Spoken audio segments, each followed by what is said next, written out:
Welcome back to our CBS 4 Investigate special. Will Uvalde happen again? Uvalde's Mayor Don McLaughlin asked the Department of Justice to review law enforcement's response into the school shooting. And since then, some can argue that adding more badges in schools could make it safer. However, consider this.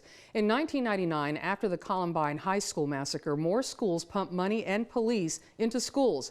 The DOJ has studies arguing school resource officers who are sworn police officers, quote, is not the best nor most cost-effective way to achieve a secure and productive learning environment and leads to dropouts, and recommended removing all law enforcement officers from schools. Another study by the ACLU found zero-tolerance policies created a school-to-prison pipeline and do not make schools safer. The study also found that, quote, schools with such mental health services see improved attendance rates as well as lower rates of suspension, expulsion, and other disciplinary incidents. The unthinkable tragedy at an elementary school in Uvalde has school administrators around the country reviewing their security measures. This includes our schools right here in the Rio Grande Valley. The Los Fresnos School District is one of many conducting active shooter drills and checking on alarms and door locks. Law enforcement agents from federal to local participated in the drill.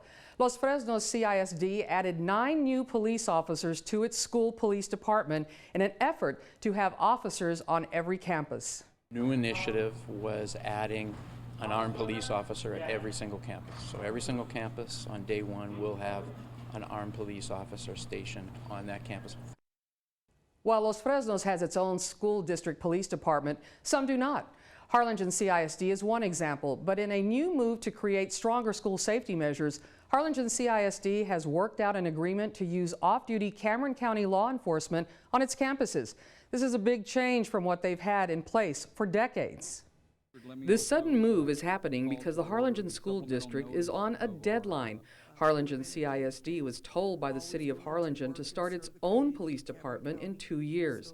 But in a twist, the Harlingen School District asked the Cameron County Commissioners Court to approve the use of off-duty law enforcement officers on their campuses to strengthen school security.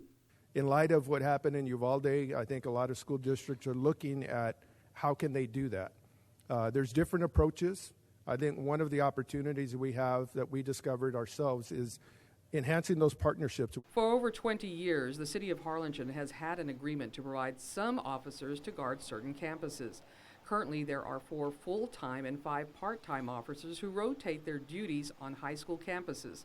The Harlingen School District is the largest in Cameron County without its own police department. I will tell you, I was surprised when I learned that you did not have a school district police department.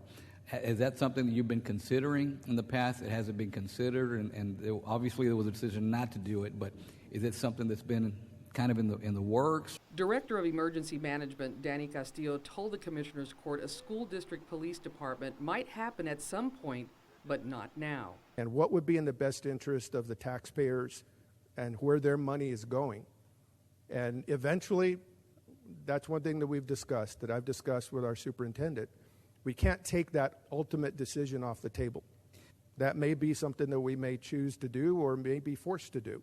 HCISD has used security guards at the elementary school campuses, but Castillo noted they are not armed. We're going to have close to 50 non-commissioned in-house security staff members. But by statute, I can't just get their level 3 certification and put a gun on them and have them in our school systems.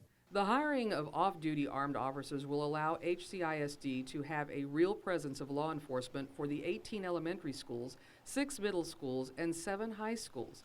The school district will pay these officers $45 an hour and reimburse the county or cities involved for the use of patrol cars if they are needed. With the Cameron County agreement, Harlingen CISD will have the ability to hire many more armed police officers to serve their school campuses. 14 school districts in the RGV have a school police department.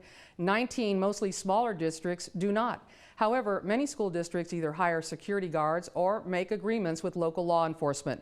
For a complete list of these schools, go to valleycentral.com.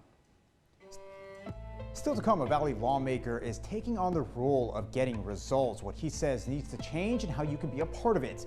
CBS 4 investigates. Will Uvalde happen again? We'll continue in a moment.